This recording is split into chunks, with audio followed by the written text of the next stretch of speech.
Fala, galerinha! Mais um Pode Prosear começando totalmente inusitado. Como todo mundo já sabe, que aqui é a prosa onde nunca acaba e a resenha é diferenciada. Hoje a gente tem uma presença de uma pessoa, como dizem em outras palavras, mais do que honrada, que eu fico mais que honrado, porque ele foi uma pessoa que me cativou e cativou a cidade de Indaiatuba inteira. Ele tá falando do Padre Paulo, gente, da igreja São Francisco, né, daqui da cidade de Indaiatuba. Fiquei tão lisonjeado por estar com a presença do senhor, né? Não é para poucos, gente. Isso eu falo que é para poucos, né? Olá, caros amigos do Pode Prosear. Obrigado pelo convite de estar aqui. Tudo que é Paulo é bom, né? Acho que por isso que você me convidou. E nesse mês do meu aniversário, esse mês eu completo 50 anos de vida. E também estou aqui para falar dos meus 20 anos de sacerdócio, que em dezembro, dia 21, eu completei, e ainda estamos em fase de jubileu. Várias paróquias e comunidades nas quais eu trabalhei estão vindo celebrar comigo em Indaiatuba, na paróquia São Francisco, nesse momento de graça e de bênção. Olha só, que coisa gostosa. Eu falo assim que a gente ter aqui o Padre Paulo não é só uma honra, mas sim um privilégio para poucos mesmo, gente. Mas antes de a gente começar essa prosa gostosa, como diz, é uma prosa mesmo. É uma conversa de, vamos dizer, de Paulos, né? A gente tem que falar aqui dos nossos patrocinadores, né? Falar aqui do nosso patrocinador master, que é o Biscoito de Minas, que é o sabor que a gente gosta. Hoje a dona Silene, vulga minha mãe, mandou aí o biscoitinho de fécula de mandioca, né? E o biscoitinho de fubá de canjica. Mas tem aí o pãozinho de cebola, tem aí também a rosquinha doce. Tá sempre aí com a gente. Pode pedir pra ela lá, procura ela. O Dog vai deixar. Acho que aqui, né, Dog? O Dog vai deixar aqui o hashtag, não, o QR Code. Vai deixar o QR Code aqui. E também vai, se a pessoa tiver qualquer dúvida, entra também na descrição, vai estar todas as informações aí. Mas, voltando ao assunto, vamos lá no principal assunto, né, que é o Padre Paulo. Padre Paulo, igual o senhor mesmo disse, né, são 20 anos. E eu não posso deixar de perguntar, como surgiu a vontade de ser padre? Como que começou tudo isso há 20 anos atrás? Porque eu falo, é um chamado, né, eu Sim. costumo dizer. Como que foi isso pro senhor, pra sua família? Na verdade, assim, há 20 anos atrás eu me ordenava padre, então, na verdade, a história é bem anterior, porque foram 9 anos de seminário, de estudos, né? É. Mas, na verdade, assim, minha família sempre foi católica apostólica romana, meus pais são migrantes de São José do Rio Pardo, que foram para Campinas, e lá em Campinas eu senti o chamado de Deus porque eu trabalhava desde pequeno, desde os 12 anos fui guardinha, eh, patrulheiro, né, em Campinas também tem o que em Indaiatuba tem também o Campi, né, em Campinas também tem. Então eu fui. Então desde os 12 anos eu já trabalhava. Mas eu sempre fui muito de igreja, fiz todos os sacramentos de iniciação, Eucaristia, Crisma, fui catequista, fui acólito. Então eu sempre tive uma participação de igreja muito intensa, mas trabalhava, estudava, tive poucas namoradas, mas o chamado de Deus ele surge dentro da participação na comunidade de igreja, na qual eu senti que eu poderia servir a Deus de uma outra maneira, embora toda vocação na igreja ela é importante. Mas eu acho que Deus tem a sua maneira de falar conosco e foi nos acontecimentos da vida que ele foi me proporcionando verificar que eu poderia segui-lo mais de perto através da vocação ordenada, né, que é ser padre.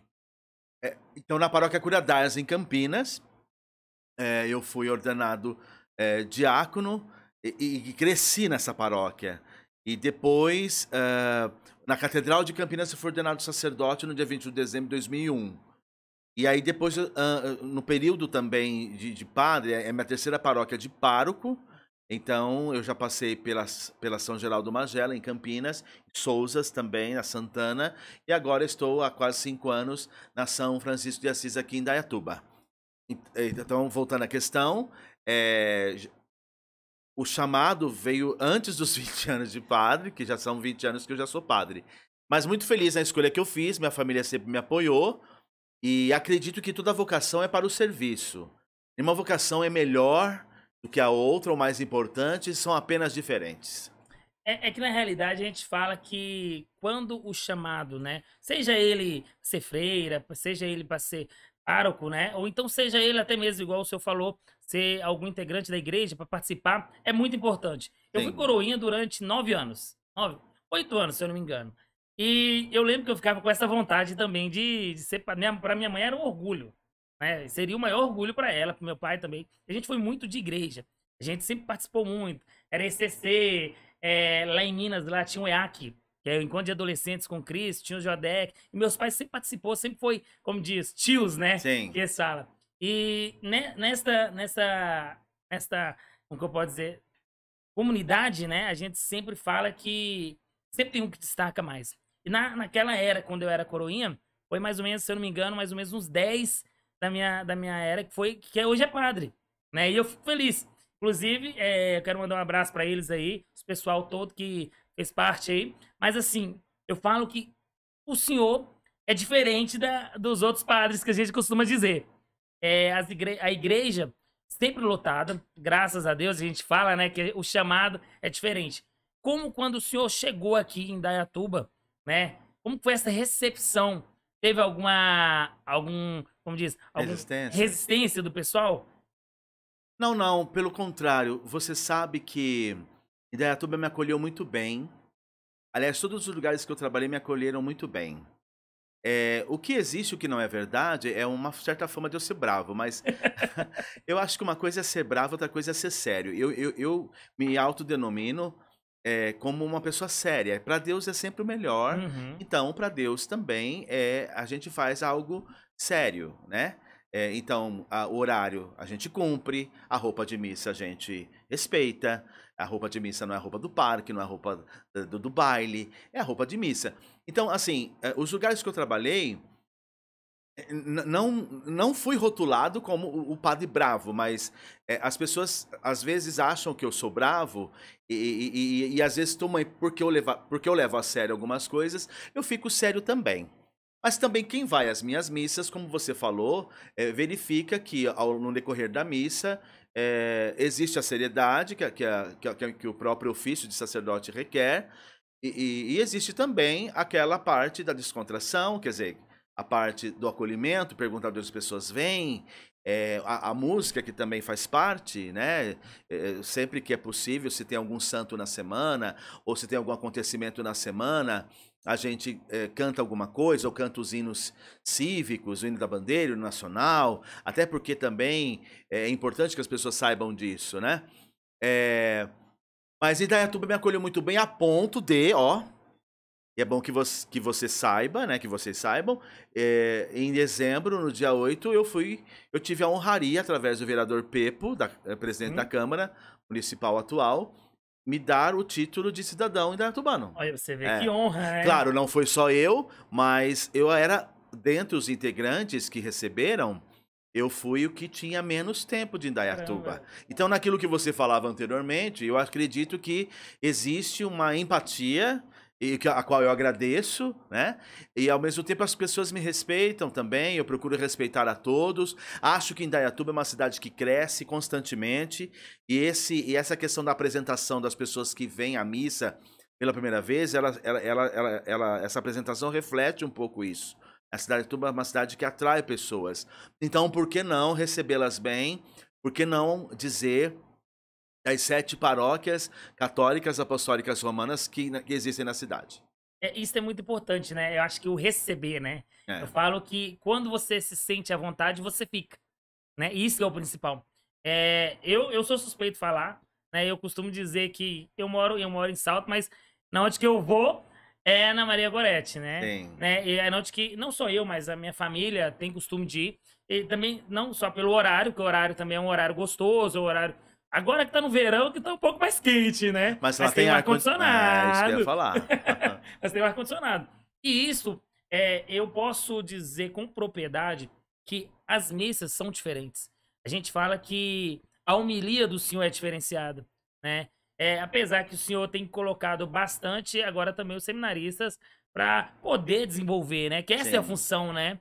Poder Eles desenvolver, eles né? fazem estágio, então às vezes a eles é pedido que preparem para que possam ir treinando também a homilética, né? Então, mas É, não é sempre não é também, sempre, é isso. E é uma coisa interessante, eu não sei se o senhor pode comentar relacionada a isso.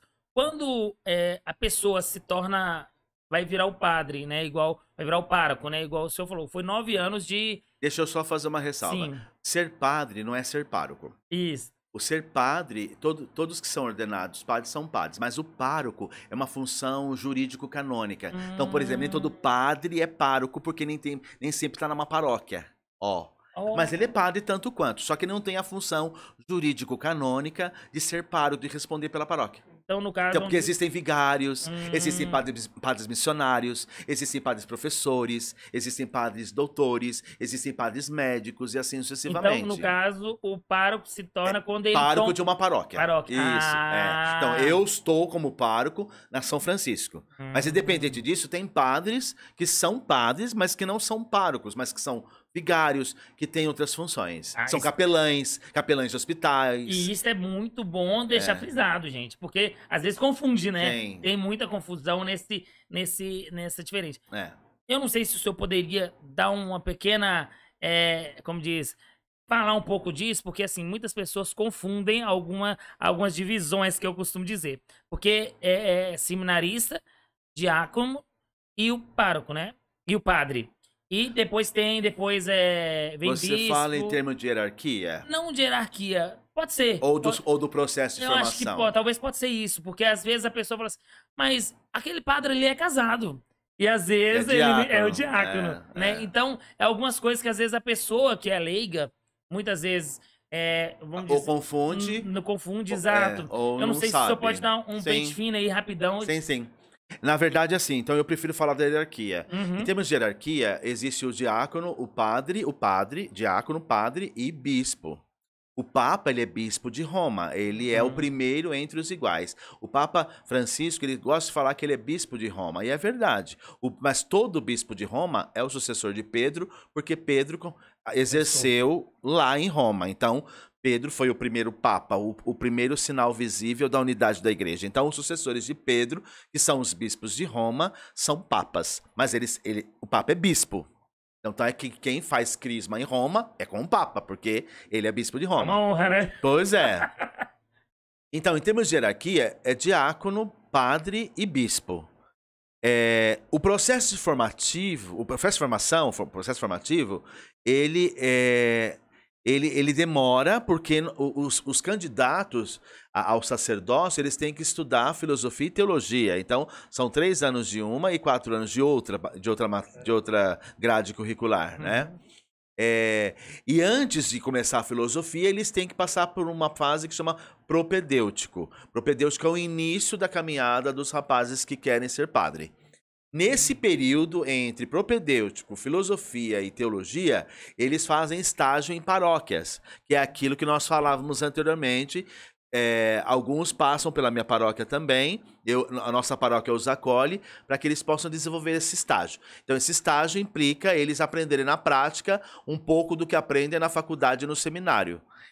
Então, por isso que o senhor falava antes que da homilia que alguns seminaristas fazem, porque é para ir treinando. Então é pedido a eles que preparem, e claro, com o meu crivo, é o crivo do padre que o acompanha, Uhum. para que eles possam estar desenvolvendo essa aptidão e servir melhor o povo de Deus. E isso é muito importante porque muitas pessoas não entendem às vezes, né? É, E fala assim, mas ele é padre, aquele ali é padre, mas ele estava casado. é.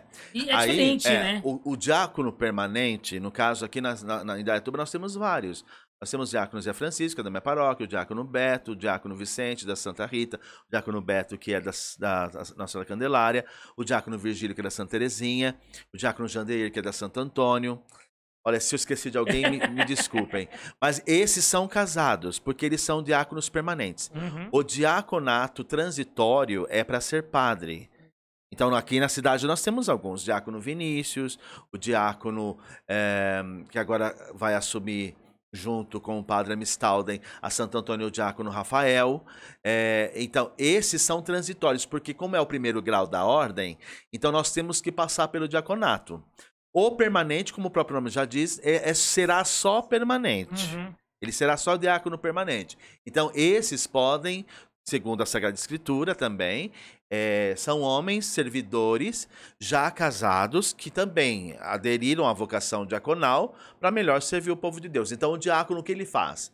Ele faz celebração da palavra, ele não consagra, ele não atende confissões. Mas aí as outras coisas ele já faz. Batizados, casamentos, exéquias. Então isso a igreja os delega para ministrar esses sacramentos. Casamento, batismo, celebração da palavra e também a exéquias, que não é um sacramento, mas que é um momento onde a família enlutada agradece a Deus a vida daquele que já partiu. Eu ia perguntar agora o que era essa palavra. Exéquias, porque para mim é nova. É aquilo que o povo chama de encomendação. Que não é o nome correto. Quando Nós saímos de Deus, vamos para Ele. Como diz assim, a pessoa está enferma e a pessoa... Não, né? O enfermo recebe o sacramento da unção dos enfermos. Né? Ele é ungido. A exéquias é a oração que é feita com os familiares enlutados daqueles que já morreram. Entendeu? Então isso o diácono faz. O diácono também não faz unção dos enfermos. Porque são ministérios específicos. Né? Então eu acho que aí dá para elucidar um pouco melhor. Nossa, então uma coisa é a formação do seminarista e outra coisa é a hierarquia. Então o seminarista ele se prepara para fazer parte da hierarquia da igreja, que é para o serviço.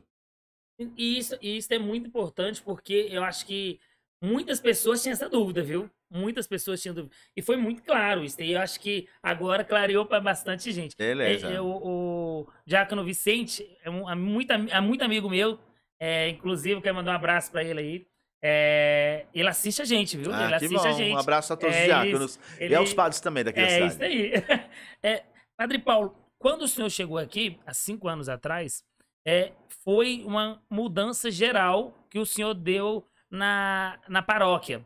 Eu falo que até mesmo a paróquia Maria Gorete, ela deu um amp, né, maior na igreja, ela deu uma construção, foi melhorando, foi isso e aquilo, e fazendo também alguns eventos, né, fazendo uma quermesse gostosa, né, a gente fala que o pastel, aquilo, sempre tem aquela coisa gostosa que a gente faz, também tem alguns bingos também, de alguns que faziam, isso é importante. A igreja, hoje, quando ela entra em questões de construção, de poder crescer. O padre, ela vem exatamente para isso também, né? Para poder fazer essa mudança. Ou, sei lá, porque as pessoas acham que o padre não é uma profissão. É uma profissão, né? Olha, depende do ponto de vista. Se o padre for encarado como um profissional, é perigoso porque ele lida com o sagrado. Então, inclusive, é engraçado a sua pergunta, é importante também, né? A sua pergunta é importante e é engraçado o que eu vou falar, é isso que eu quero dizer. Porque o padre, pastores, enfim, nós não estamos no rol das profissões. Nós estamos como ministros religiosos. Na verdade, também assim, quando o padre vem para uma paróquia e se torna pároco, padre se torna pároco ou vigário, né? Enfim, como eu te falei antes. É todo um conjunto. A questão das construções, dos eventos, ele sempre faz com a comunidade. Esse é o ideal. Ele fazer com a paróquia e verificar as possibilidades do que fazer. Porque às vezes eu quero fazer alguma coisa, mas a minha paróquia não tem gente, ou a minha paróquia não tem um cacife financeiro ou estrutural para isso. Maria Gorete, ela não é paróquia, ela pertence à paróquia São Francisco, mas é o espaço maior da nossa paróquia. Eu acho que da cidade também? Não. Não? Tem a Sagrada Família que é maior. A Sagrada que Família pertence à paróquia Candelária. Em termos de espaço físico, eu tô falando. Físico, isso. Agora, as paróquias de Indaiatuba, elas são todas grandes. Inclusive a Santa Rita, que atualmente ela tem 20 e tantas comunidades. Eu tô pegando aqui o microfone, peço desculpas a vocês. Nada. Mas que chega um pouco mais para cá? Não, eu acho que é porque eu falo um pouco com as mãos. Mas voltando à questão, atualmente a paróquia Santa Rita ela tem o maior número de comunidades e também a maior extensão geográfica. Por enquanto. Isso um dia vai mudar. Padre Chico, que teve um papel preponderante nessa cidade, que agora ele é vigário, ele não está à frente, mas a gente agradece tudo que Padre Chico fez. Mas ele não está à frente agora por questão de idade e também por questão de saúde. Mas ele está muito bem. Padre Rogério, junto com o Padre Arlon. Padre Rogério agora é o atual pároco. Padre Arlon é vigário também. Como é Padre Chico, eles atuam nessa paróquia Santa Rita, que, conforme eu disse, ela está atualmente com a maior paróquia da cidade. Mas isso um dia vai mudar, porque uma paróquia menor, ela assiste melhor as pessoas. E também é menos cansativo para o padre. Então, Maria Gorete, ela é o espaço maior da minha paróquia. Minha paróquia é São Francisco. Então, Maria Gorete é uma das 6 comunidades que nós temos. Então, o que eu fiz quando eu cheguei, eu não fiz grandes coisas, porque o meu antecessor, Padre Marcos Adriano, era muito bom também. Eu acho que ele era muito mais empreendedor do que eu. O que eu fiz, o que eu faço é dar sequência. Porque como Maria Gorete, ela foi também erigida muito apressadamente, então ela não está acabada. O que eu fiz nesse período é a campanha dos pisos. Estamos agora com a campanha dos vitrais. Fé nunca é demais, ajude a campanha dos vitrais. E foi também, vira e mexe, nós fazemos quitutes, porque estamos em pandemia, não dá para aglomerar.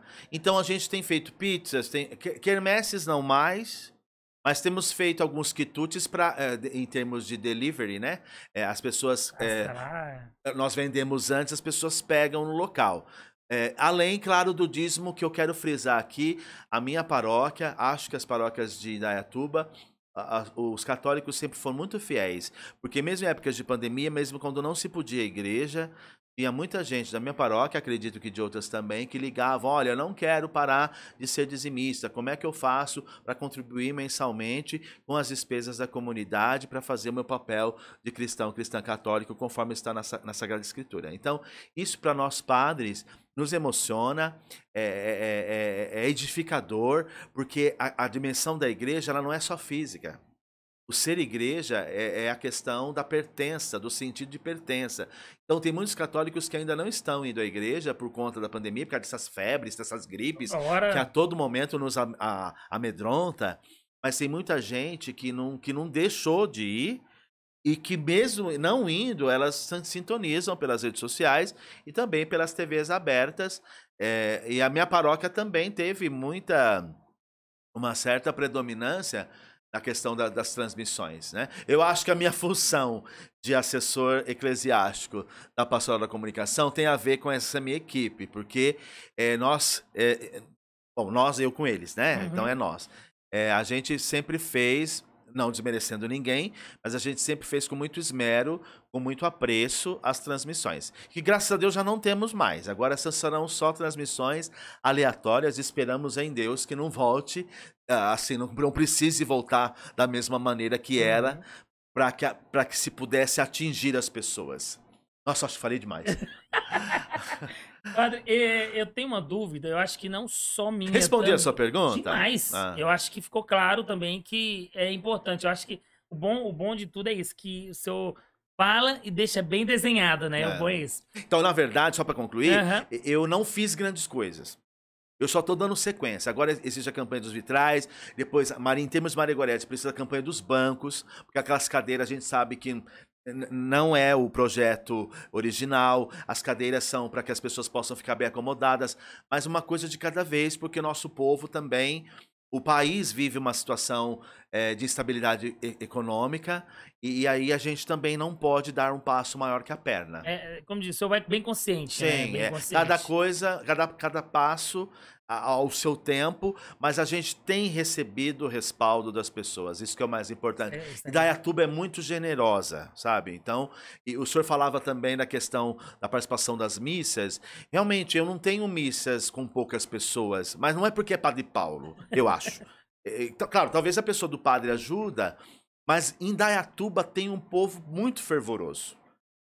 chuva, no frio ou no calor, somos o Cristo Bom Pastor. E é verdade, porque o povo vai. Eu já trabalhei em lugares que a adesão não era tão grande assim, quando tinha alguma intempérie, sabe? Então, Indaiatuba tem essa característica do povo que vai confessar, do povo que vai à missa, que participa da Eucaristia. Então, eu acho que isso é uma bênção e, ao mesmo tempo, que aumenta a nossa responsabilidade de sacerdotes. Eu vou, como diz, pra eu fechar essa parte da igreja e depois focar Nos 20 nos anos. 20 anos. Beleza. Eu acho que uma dúvida que eu acho que muitas pessoas sabem, mas muitas pessoas novas também não têm conhecimento. É a divisão de quais comunidades fazem parte, como virou a igreja, virou paróquia. Tem alguma coisa a ver com os bairros, alguma coisa assim do tipo, ou não? Sim, tem. Tem a ver com a presença da igreja na cidade. Então, daí que entra também o papel da forania. Eu sou vigário forano, estou como vigário forano atualmente. A partir do momento que a comunidade, que a cidade começa a crescer, é preciso também reinventar a questão pastoral. Aí a forania entra porque ela ajuda a articular, junto com os padres das respectivas paróquias, como melhor ser uma presença de Deus e daí da igreja, presença de Deus da igreja para as pessoas que são habitantes da cidade. Eu não sei se é essa a sua pergunta, mas eu quero dizer que existe todo um cuidado para verificar o território de cada paróquia. Isso é conversado em âmbito com as outras paróquias, entre os padres e entre os leigos, que são lideranças também, e claro, sempre com o aval do arcebispo. Isso que eu ia perguntar. O arcebispo, ele entra... ele que dá o aval. É ele que dá o aval mediante o projeto que é feito na paróquia, através da forania, através das pessoas envolvidas, entendeu? Então, às vezes, nem tudo sai como a gente quer, né? E porque o bispo também ele tem a sua visão e ele ajuda a gente a refletir. Mas, geralmente, a questão territorial, ela entra na questão por conta para melhor assistir as pessoas. Sim. Por que eu cheguei nessa pergunta que tem até um pouco de trabalho? Porque assim, a cidade está crescendo. Isso. E a cidade está criando igrejas também, né? Comunidades, a comunidade, né? Por exemplo, se eu não me engano, está fazendo agora aqui no Colibris. Ia começar o projeto, né? Começou já o projeto, né? Que é da Perpétuo Socorro. Isso que eu ia perguntar. Porque assim, por exemplo, a do Campo Bonito pertence... A Santo Antônio. E, teoricamente, é meio que... por isso sim, eu entendo. Não, a sua pergunta ela é pertinente. Mas ainda, atualmente, vamos dizer assim, atualmente está assim. Se a cidade continuar crescendo em toda aquela região bonita lá, de pessoas de fé, vindas de vários lugares do Brasil, né? Não só de Minas Gerais. Não, só de Minas Gerais é só gente boa, né? Mas se continuar crescendo, nós vamos ter que refazer. Aí o como... O como vai fazer, aí então requer um estudo, requer um debruçar, que vai envolver, no momento oportuno, as paróquias, entendeu? Então, isso aí é muito bom. Por que eu cheguei nesse assunto? Exatamente porque muitas pessoas perguntam, como que aquela lá pertence à paróquia tal, sendo que é mais perto de paróquia tal? Sim. Então, o bom que o senhor deixou bem claro isso e foi... Então, na realidade, tudo é conversado. Para mim, quem decidia tudo nesse ponto, assim, era... ou a serviço, ou se não, essa que agora... ele quem decide, mas vocês que entram no... Sim, ele então, pega... tem uma conversa, que legal. Exatamente, existe todo um diálogo nesse sentido, né? Sim, eu acho que Indaiatuba está crescendo de uma maneira ordenada. E muitos serviços aqui em Indaiatuba funcionam. Não estamos puxando sardinha para nenhuma administração, mas a verdade seja dita. Né? É verdade. A verdade seja dita. Muitos serviços aqui funcionam, eu já trabalhei em outros lugares, eu sei que eu estou falando. Claro, mérito dos atuais governantes, méritos de outros. Acho que na igreja deve haver essa sequência de um padre não desmerecer o que o outro faz, sabe? Até para dar sequência. Então, Maria Goretti, por exemplo, eu não sou melhor que nenhum padre, mas só para o senhor entender o que eu estou falando, né? A gente dá a sequência de coisas que já foram feitas e que precisam terminar. Acho que numa cidade também é assim. É sim. E acho que existe essa seriedade aqui em Indaiatuba, né? Bom, mas voltando à questão da articulação das paróquias, então, para a cidade continuar crescendo, nós vamos ter que nos debruçar sobre uma nova rearticulação de paróquia, que envolve todas elas e, claro, sempre com o aval do arcebispo e também das lideranças das paróquias. Padre, agora a gente vai falar um pouquinho dos 20 anos, né? Esses 20 anos foi de muito doação, né? A gente fala que o padre, ele não é só a pessoa que ouve, né? Dá conselhos, gosta de puxar uma orelha de vez em quando. Não é mas que gosta, precisa. Precisa, né? Precisa. Acho que ninguém gosta de puxar a orelha. Acho que pai e mãe nenhum gosta de puxar a orelha, mas precisa às vezes, né? Pra educar, né? Pra educar e falar. Nesse tempo que o senhor disse que tá de jubileu, né? É jubileu que fala, né? Esse... Jubileu de porcelana. O jubileu. Inclusive, peraí, eu vou pegar o presente que o senhor me deu. Sim. Deu pra mim e pro Dog. Isso aí, falo que é pra poucos, viu, gente? É pra poucos, tá? Não, é pra poucos, mas pra todos que...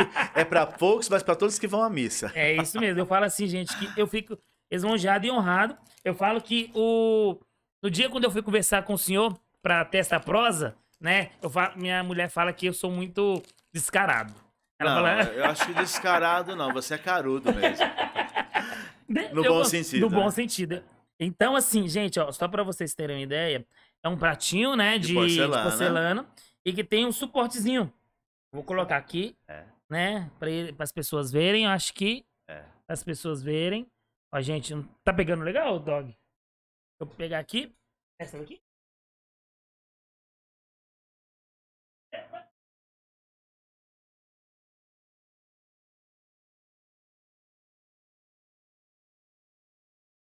É uma lembrança feita com muito carinho, por conta 20 anos é jubileu de porcelana, e eu quis que as pessoas que fossem às missas e que marcassem. Porque o senhor sabe também que eu gosto dessa coisa de lembrancinha, né? Todo meu aniversário, todo aniversário da paróquia, eu acho que essas lembranças, elas ajudam a estender a festa. Quer seja do meu aniversário, quer seja do padroeiro, eu acho que a lembrança ela ajuda a entender o sentido da festa, ela faz memória de alguma graça ou algum momento bom que a pessoa vivenciou em torno do santo ou em torno daquele evento. Há quem diga que eu sou o padre das lembrancinhas, eu acho que nem tanto, mas eu acho que a lembrança acaba sendo a extensão do coração, entendeu? Então é um pouco assim. E aí essa daí foi feita com muito carinho para as pessoas e paróquias que estão vindo, paróquias que eu trabalhei nesses 20 anos de sacerdote e antes também de ser padre, paróquias que eu trabalhei como seminarista e como pároco também, elas estão vindo até 31 de janeiro. Agora com esse lance da gripe... Tá difícil, né? Estávamos esperando um número maior, em todo caso a gente fez uma escala para não aglomerar. Nossas igrejas, as nossas comunidades não estão aglomeradas. Então você pode ir à missa, nas paróquias você pode ir à missa, nós estamos dentro dos protocolos. Mas então, agora com essa questão do avanço, que esperamos em Deus que seja temporário, do avanço da gripe, da Covid que ainda não foi apaziguada, então talvez não venha o número de pessoas que a gente espera. Mas seja quem for, quem vier, recebe essa lembrança, né? Porque também 21 de dezembro eu completei 20 anos de padre e 25 de janeiro eu completo 50 anos de vida. Um dia antes do meu aniversário. Você é 24? 26. Ah, 26, desculpa, sim. Tá vendo? Eu falo janeiro é só gente boa. Só gente boa. Janeiro é só gente boa. E por incrível que pareça, hoje a gente tá fazendo a gravação hoje, né, no dia 18. Hoje é 18? 18. Hoje é 18. Né, a gente tá gravando no dia 18, mas vai soltar nos próximos dias aí. Hoje é o aniversário da minha sogra. Parabéns, olha só, senhora. Parabéns. Tá? Antes de tudo, eu quero agradecer pra senhora ser esta mãezona, essa sogra maravilhosa. Tá? Eu não tenho o que falar, é minha segunda mãe. O pessoal fala que sogra é ruim, não, mas eu posso dizer com todas as letras, minha sogra é como minha segunda mãe que adotou. Ainda bem que toda regra tem a sua exceção, tudo, né? Porque existem aqueles bordões que atacam a família. Feliz Adão que não teve sogra. Se cunhado fosse bom, não começava não sei com o quê. Olha não só. Parente é serpente. Então, ainda bem que existe essa exceção que o senhor está falando. Né? Que bom. Então, parabéns, dona Cleonice, famosa Cleo. Né? Que Deus possa te abençoar sempre, cada dia mais e mais. Né? Mas relacionado ao esse tempo de jubileu, né, que o senhor tá. Nesse tempo, Tem alguma especificação, alguma coisa específica, assim, que eu falo, que tem que ser prosseguido por 20 anos, né? Tipo, alguma cerimônia especial, ou não? Não, não. Na verdade, ela não é uma data. Eu quis celebrar 20 anos, porque Uhum. eu não Ah, sei se os 25 eu vou estar aqui na cidade. E com essa questão de pandemia, vai sim, saber se a gente está aqui vivo, né? Mas em todo caso, é no momento presente que a gente vivencia a graça que Deus nos dá. Então, existe sim a questão do jubileu foi abraçada pela minha paróquia. Então, todas as paróquias que vêm nesse período de dezembro a janeiro, passa nas missas que eu tenho nas comunidades, as paróquias e comunidades de outros lugares que eu trabalhei, elas vêm rezar nisso. Então, envolve as 6, ninguém fica de fora. E nós temos um lema, né? A vida é um grande momento de todos nós. Íamos ter até um jantar comemorativo, dia olha, 21, mas com a agora situação a da situação ficou pandemia, difícil, ele né? foi protelado para o dia 29 de abril. Você está convidado Pode ter a, certeza. a, a participar. Tem uma adesão que está sendo vendida, baratinha, e e tá para ser lá na paróquia Santa Terezinha, porque lá dispõe de um salão grande. E para que a gente também, claro que a gente espera que em abril as coisas possam estar mais Tomara, amenas, né? tomara. Mas a ideia é ser em abril, dia 29 de abril, às 19 horas. Então você está convidado, os outros também, os que estão nos assistindo também. É só procurar a paróquia São Francisco. Nós temos um número limitado de pessoas, né? Porque não dá para ser todos, mas por isso que as missas querem abranger a todos, né? Então você, mesmo que não possa ir no jantar, você pode estar celebrando conosco aí até final de janeiro, essa dimensão do ano do ano jubilar, do jubileu de porcelana. Porcelana por quê? Porque existe uma classificação, né? 25 é jubileu de prata, 50 é jubileu de ouro. Existe o jubileu de rubi, existe o jubileu de diamante. Esse é porcelana. Eu acho que eu me considero como uma porcelana, porque a porcelana é útil, a porcelana ela é necessária e a porcelana é frágil. Todos nós temos uma fragilidade e eu também tenho. Eu acho que 20 anos de padre eu não estou pronto, eu não sei tudo, mas povo vai com padre, padre vai com povo e junto nós vamos com Jesus. A gente fala que é diferenciado, tá vendo? A forma como que o senhor fala e a forma como que o senhor deixa o povo próximo é É. diferente, né? Eu sou suspeito de falar porque o senhor celebrou meu casamento, né? Eu falo que foi uma cerimônia maravilhosa, eu falo que não tenho o que falar. Foi uma... A igreja ficou lotada. Sinal que eu tô aprendendo, então, né? E nisso, nesse tempo que a gente, igual o senhor falou, que vai até agora, né? O senhor vai fazer as comemorações, né? Estamos fazendo. Estamos fazendo as comemorações.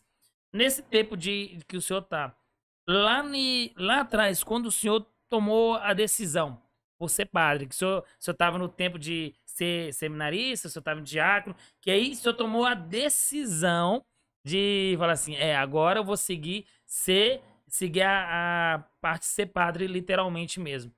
Essa decisão do senhor foi difícil? Teve algum, assim, não vou porque eu acho que tem alguma namoradinha ali. É até, como diz, peculiar fazer essa pergunta, mas Não, mas não tem nada de segredo. A pergunta é boa. uhum, Mas assim, quando o rapaz quer ser padre, Paulo, ele não nasce padre, hum, né? O padre ele é formado. Claro, existe a questão da vocação, mas vocação. quando a gente olha os profetas, os patriarcas lá no Antigo Testamento, a gente vê, ainda mais por esses dias que a gente tem visto ali o livro de Samuel, né? Samuel ouviu 3 vezes Deus chamar, e ele achou que era Eli, o homem de Deus. E na verdade não era Eli, era o próprio Deus. E aí Eli foi alguém que proporcionou a Samuel que o chamado não era humano, era divino. Então, o rapaz que quer ser padre, então, primeiro, ele faz os encontros vocacionais na diocese ou na congregação. Congregação. E aí, no encontro, ele vai discernindo e ele vai sendo também avaliado.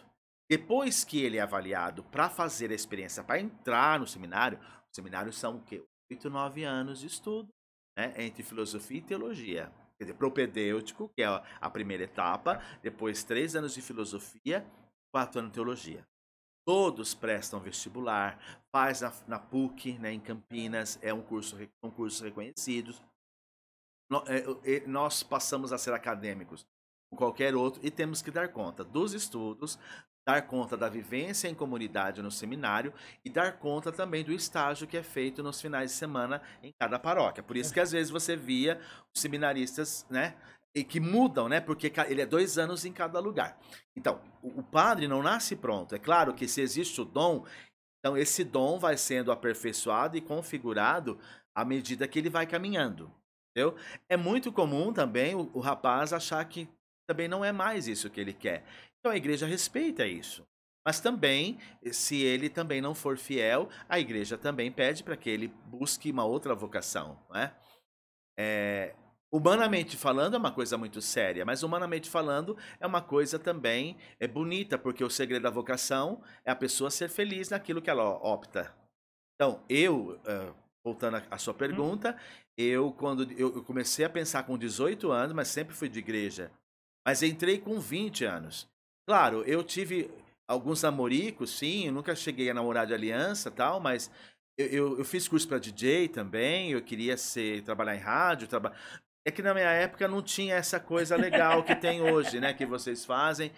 E o DJ também de antes, de 30 anos atrás, não era igual ao de hoje. O DJ de antes era aquele que animava bailinho, que fazia remix de música. Que tinha um disco, que tinha um disco, que fazia as montagens, né? Mas assim, eu sempre gostei desse universo de comunicação, e de rádio, né? Aí eu fiz curso de rádio e tal. Então, mas nunca exerci como profissão, né? Mas minha família sempre me apoiou, eu não tive resistência, eu fui para Serra Gaúcha para continuar os estudos, porque eu pertencia à congregação dos paulinos, que só tinha casa na Serra Gaúcha. Quase morri de frio, mas foram quase 2 anos em São Paulo. Em Caxias. Caxias? Eu fui para Caxias, porque a congregação dos paulinos, a etapa de formação que eu iria, só tinha lá. Então eu fiquei quase 2 anos lá, aí depois eu vi que não era aquilo, aí eu entrei para a diocese e passei a morar em Pedreira. Pedreira eu fiz meu propedêutico, e aí vieram os 7 anos, e aí trabalhei em várias paróquias de Campinas, trabalhei em Sumaré, trabalhei em Hortolândia, trabalhei em Valinhos. Então, neste jubileu, as pessoas que conviveram comigo como seminarista, depois como padre, elas estão sendo convidadas para que na nossa paróquia São Francisco nós possamos acolhê-las e celebrarem comigo. E veio alguém lá de Serra Gaúcha? Veio um padre, mas que não está mais lá. Mas passou por lá. Sim, passou por lá, mas ele já veio rezar. Então tem vindo pessoas e padres de lugares que eu trabalhei, religiosas também. Então está sendo um momento de memória, está sendo um momento de boas lembranças e um momento também de ação de graças, né? Porque, como eu falei, acho que 20 anos a gente não venceu tudo, e eu peço a Deus que continue me apontando os caminhos no lema que eu escolhi, né? Semear, seguir o bom pastor, conforme João 10. Na paróquia São Francisco é só o senhor como padre hoje? Sim, nós temos 2 diáconos, o Zé Francisco, que é permanente, e um diácono transitório que já está nos deixando, que vai para a Paróquia Candelária a partir do mês de fevereiro, né? Que é o diácono Vinícius, que ele vai ser padre. Então, atualmente somos 3 clérigos. Eu, o diácono Francisco, que é o permanente, o diácono Vinícius, que é transitório, mas que é só esse mês. Inclusive, tem que mandar um abraço pro Vinícius. Foi ele que abençoou o estúdio. Ah, sim. Ele veio, abençoou, eu agradeço muito. No dia, por incrível que pareça, no dia, quando ele veio, eu não tava aqui, eu tava trabalhando. Aí a gente se encontrou. Sei. Aí tava o dog aqui? Não, por incrível, tava só minha sogra. Minha sogra e meu sogro. Abençoou do mesmo jeito e foi uma maravilha. Eu falo que é abençoado por Deus. Claro. Né? Sempre, sempre. E nessa questão de padres na paróquia, tem algum número específico ou é por causa que o arcebispo que não colocou outro ainda, alguma coisa? Porque, por exemplo, eu lembro que... Geralmente existe pároco e vigário. Só que nós não temos tantos padres assim. Então tem paróquias que tem vigário, porque também às vezes o padre já é mais idoso ou está enfermo, né? mas geralmente são dois. Ou um diácono, ou um pároco, Ah, entendi. ou um pároco, um Pra vigário, poder diácono, dividir sim. também, né? Para melhor assistir o povo de Deus. Mas ainda nós temos um déficit, padres. Tá mais, vamos dizer, essa demanda de jovens agora, vamos dizer, jovens, né, hoje em dia, tá menos, tá Nós menos, temos bastante vocação até. O problema é que nossas cidades, elas cresceram, as atividades aumentaram, consequentemente, a missão requer novos desafios. Então, nós temos um número bom de vocações, mas você sabe, como falei anteriormente, que o processo é é longo. longo. Então, é tudo a longo prazo. Mas, graças a Deus, nós agradecemos as vocações que temos, que é muito mais do que no meu tempo. A minha Só. turma, nós somos em 4, mas isso em 2001, né? Aí teve turmas de 1, teve turmas de 3, teve turmas de 4 também, e assim sucessivamente. Então nós temos um número bom, mas é tudo a longo prazo. E o senhor, eu lembro que na paróquia lá de Minas, onde que eu era, o pároco, o padre, ele era professor da faculdade, Hum. né? O senhor também dá aula? Não, Chegou a dar aula, alguma já coisa? cheguei a dar aula, mas não em faculdade, né? Porque também eu sempre tive paróquias muito grandes. Então eu não conseguia conciliar. Mas eu uma vez fiz uma experiência no começo do meu ministério de substituir filosofia. Mas foi muito pouco tempo, foi acho que 2 meses. Ah, então, então, como diz, na realidade, a pessoa quando ela se forma padre, né, ela faz a formação, ela sai com 3 cursos, né, pelo que o senhor falou, né, 2, né, 2, filosofia e e a teologia, teologia, né. existem alguns padres que fazem especializações, né? Existem alguns padres que fazem doutorado, mestrado, e que fazem. Existem padres médicos e assim sucessivamente. Mas não é o meu caso, eu só fiz a filosofia e teologia. Fiz o curso espanhol, né? Eu fiz espanhol. E então a realidade da paróquia já nos exige bastante. Então eu não tenho como assumir muita coisa. Padre, eu vou falar na realidade não é nem falar, eu vou até perguntar. É uma coisa que eu sempre tive curiosidade para perguntar para padre. Porque assim, O padre não casa? é o celibato, né? Que as pessoas. A palavra certa é o É, celibato? celibato. Isso. O celibato, né? As pessoas. Eu sou muito isso. As pessoas falam assim: como que o padre vai falar de amor para um caso? Isso aí eu já ouvi muito. E isso aí eu sei a resposta. Eu sei a resposta.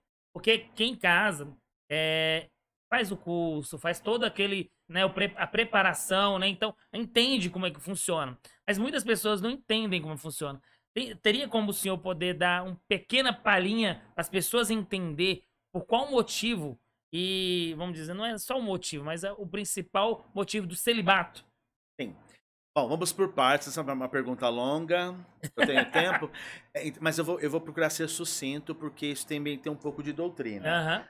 Jesus, ele constituiu 12 apóstolos homens. Então, as ordens sagradas, elas são para homens. Isso um dia pode mudar, mas eu acho Uhum. que nós não veremos. Talvez os netos do Dog, os seus netos, talvez um dia vejam isso.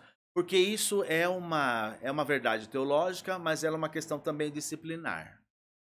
E amanhã ou depois, conforme eu disse, pode ser mudado, mas que então o fator principal é esse. Jesus constituiu 12 homens. Tinha as mulheres discípulas, padre, Madalena, tinha Joana, mulher de Cusa, algumas passagens bíblicas falam de mulheres discípulas, e principalmente Madalena.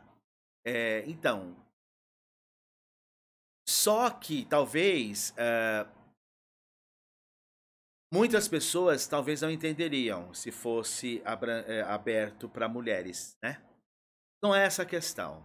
A questão do celibato é assim como Jesus constituiu 12 apóstolos, ele estava totalmente disponível para as coisas de Deus. Então o padre, ele tem como família todo o povo de Deus, a família da sua paróquia, a família de onde ele está, para que ele esteja totalmente full time, né? Isto é, tempo integral Aham.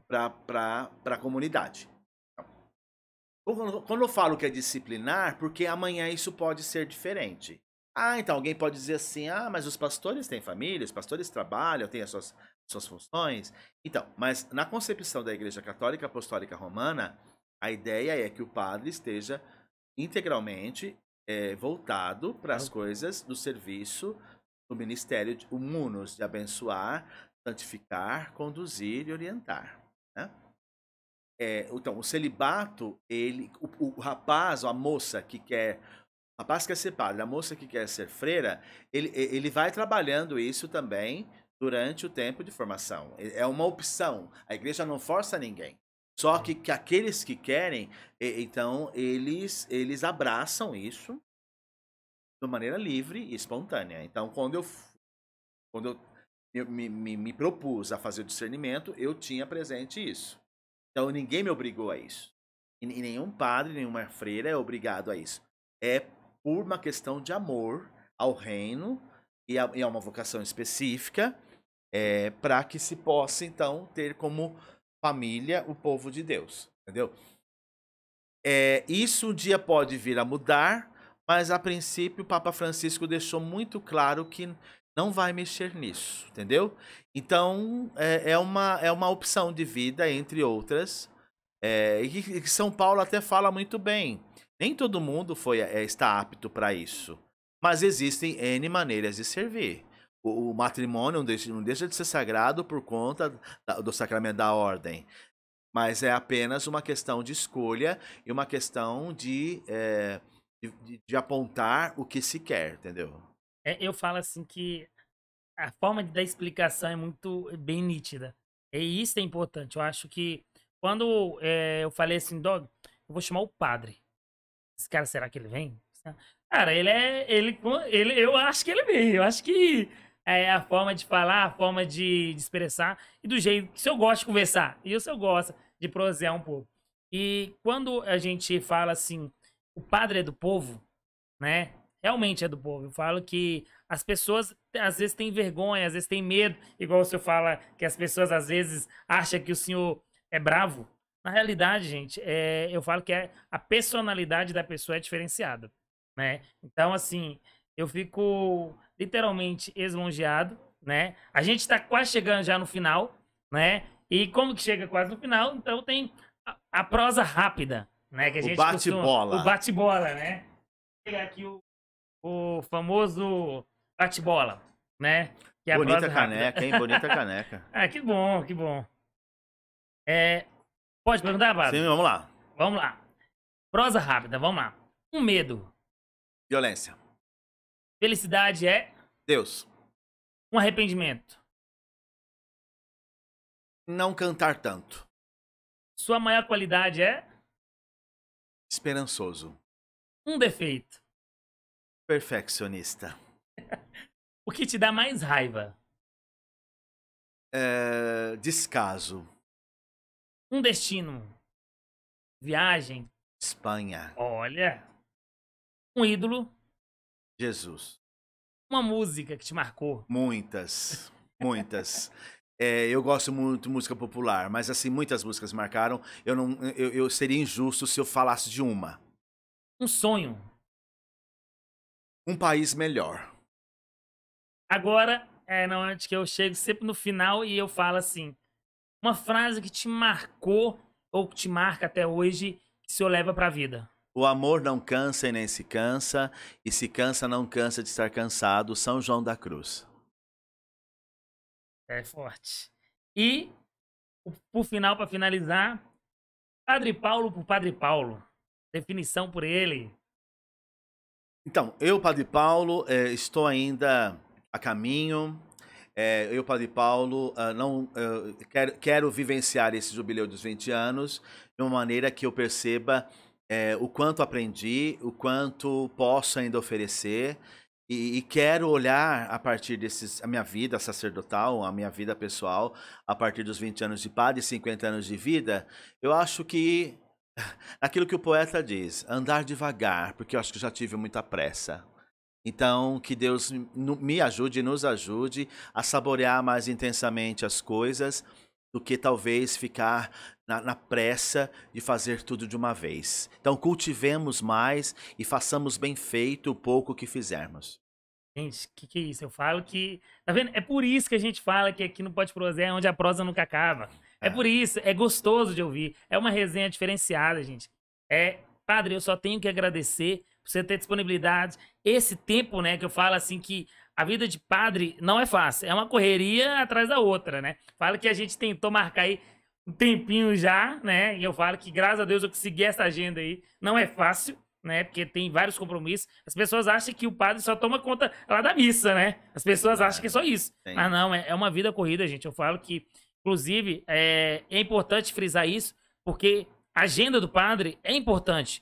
E as pessoas têm que entender que tem uma agenda, tem horário para ser seguido. E é bem cronometrado. Então, as pessoas falam, mas por que não prolonga mais? É porque os horários, gente. O horário da gente é muito corrido também. Sim, sim. Então, assim, quero te agradecer imensamente mesmo. A gente aqui do Pode Prosear não tem palavras para dizer, né? A gente fica bem agradecido mesmo. E é isso. Se tiver alguma mensagem, alguma frase, ou então, sei lá, se eu quer deixar aí para a população, né? Pode ficar à vontade. O espaço está aberto. Beleza, eu agradeço o convite a mim dirigido, né, do Pode Prosear. Acho que essa é uma iniciativa muito boa, que tende a estender. Acho também que esse espaço ele tem que ser pluralista mesmo. Eu acho que é uma possibilidade de comunicação, é uma possibilidade de veicular o que acontece na própria cidade e, ao mesmo tempo, que ele pode ser também um espaço de utilidade pública. Sugiro a vocês que convidem outros padres. Convido a vocês que convidem outras confissões religiosas. Sugiro a vocês que façam desse espaço um espaço que proporcione informação e, ao mesmo tempo, a opinião das pessoas também, no sentido de verificar que elas podem contribuir de alguma forma. Deus abençoe esta iniciativa do Pode Prosear. E também a mensagem que eu deixo é que a gente tem um ano de 2022 com muita esperança, com muita fé, e ao mesmo tempo que a gente possa perceber que Deus acende as luzes à medida que dela a gente vai precisando. Né? Então Deus abençoe a todos aqui do Pode Prosear, Deus abençoe a você que assiste, a você que participa, e que sigamos sempre com essa esperança de quem acredita que com Deus a gente vai vencendo. É isso aí, gente. Só tenho que agradecer vocês mais uma vez. Aproveitando, sigam a gente lá no Instagram, Pode Prosear, @Pode Prosear, e no YouTube também, gente. Faz aquela focinha, se inscreva lá e dê essa moral. Então, brigadão, gente. Até a próxima. Tamo junto.